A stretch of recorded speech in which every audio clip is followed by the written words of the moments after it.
కర్నూలులో high court bench వేయడాన్ని హర్షిస్తూ legal cell జిల్లా అధ్యక్షుడు కేఈ జగదీష్ ఆధ్వర్యంలో టీడీపీ కార్యాలయం వద్దనున్న ఎన్టీఆర్ విగ్రహానికి పూలమాలలు వేసి రాష్ట్ర ముఖ్యమంత్రి నారా చంద్రబాబు నాయుడు, ఉప ముఖ్యమంత్రి పవన్ కళ్యాణ్, నారా లోకేష్ చిత్రపటాలకు న్యాయవాదులు, టీడీపీ నాయకులు పాలాభిషేకం చేశారు. అనంతరం కేఈ జగదీష్ మాట్లాడుతూ రాయలసీమలో హైకోర్టు బెంచ్ రావడం కర్నూలు జిల్లా న్యాయవాదులకు పండగ లాంటిదని హర్షం వ్యక్తం చేశారు. రాష్ట్ర ముఖ్యమంత్రి నారా చంద్రబాబు నాయుడు ఎన్నికల ముందు ఇచ్చిన హామీ నెరవేర్చి ప్రజల మన్ననలు పొందారన్నారు.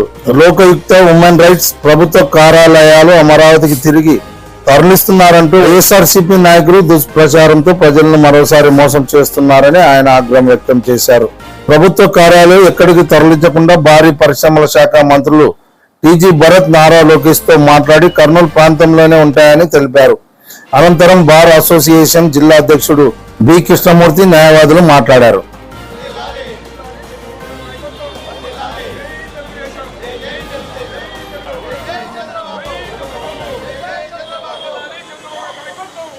కర్నూలు జిల్లా తెలుగుదేశం లీగల్ సెల్ అధ్యక్షులు శ్రీ కేఈ జగదీష్ కుమార్ గారికి, అదేవిధంగా సీనియర్ న్యాయవాది కర్నూలు తెలుగుదేశం పార్టీ ప్రధాన కార్యదర్శి ఆకిపోగు ప్రభాకరణ గారికి, ఇక్కడికి విచ్చేసిన నా సహచర న్యాయవాద మిత్రులకు, పాత్రికేయ మిత్రులకు హృదయపూర్వక నమస్సుమాంజలు. మామూలుగా పండగలు అనేటివి ప్రతి ఒక్కరికి ఉంటాయి. మా న్యాయవాదులకు అటువంటి పండగ ఈరోజు వచ్చింది. నవంబర్ 20, 2024 చరిత్రలో ఒక అద్భుతమైనటువంటి గుర్తించదగినటువంటి పండగగా మేము అభివర్ణిస్తున్నాము. ఎందుకంటే ఇది 72 సంవత్సరాల కళ. నేను న్యాయవాదిని కాకముందే కర్నూలులో హైకోర్టు బెంచ్ పెట్టాలని చెప్పేసి ఎన్నో ఉద్యమాలు జరిగితే స్టూడెంట్గా ఉండి కూడా వాటిలో పాల్గొన్నా. అంటే దాదాపు 38-39 సంవత్సరాల క్రితం. అంటే అంత సుదీర్ఘమైనటువంటి పోరాటానికి ఫైనల్ రిజల్ట్ అవుట్పుట్ ఏంటి అంటే ఈరోజు ఇన్ని సంవత్సరాల కళలు నెరవేరుతున్నాయి. ఎవరి మూలంగా నెరవేరుతున్నాయి?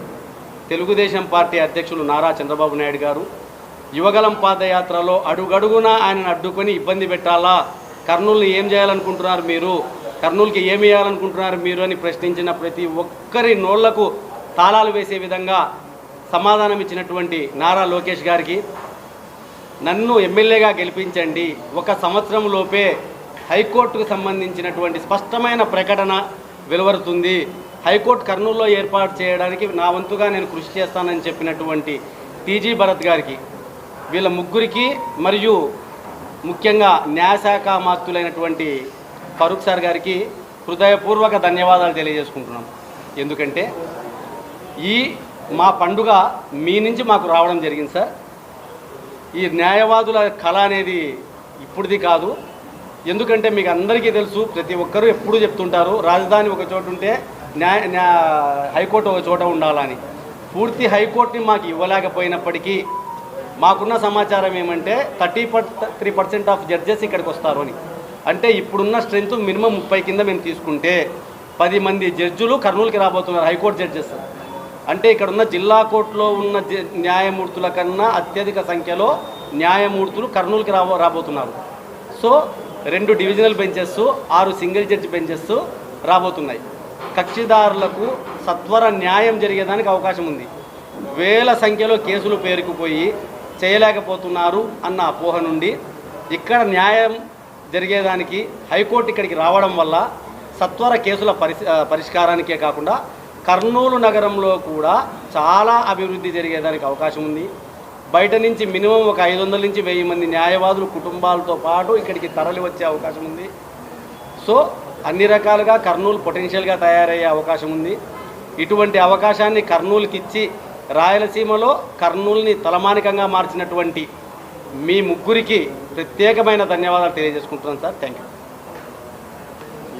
తర్వాత గౌరవనీయ ముఖ్యమంత్రి వర్యులు నారా చంద్రబాబు నాయుడు గారికి, అలాగే లోకేష్ బాబు గారికి, టీజీ భరత్ గారికి, లా మినిస్టర్ ఎన్డీ ఫరూక్ గారికి, బీసీ జనార్దన్ రెడ్డి గారికి, అదేవిధంగా ఉమ్మడి కర్నూలు జిల్లా ఎంపీలు నారాజు గారికి, తర్వాత శబరమ్మ గారికి, మిగతా ఎమ్మెల్యేలందరికీ కృతజ్ఞతలు, కర్నూలు పార్లమెంట్ తరఫున కృతజ్ఞతలు తెలియజేసుకుంటున్నాము.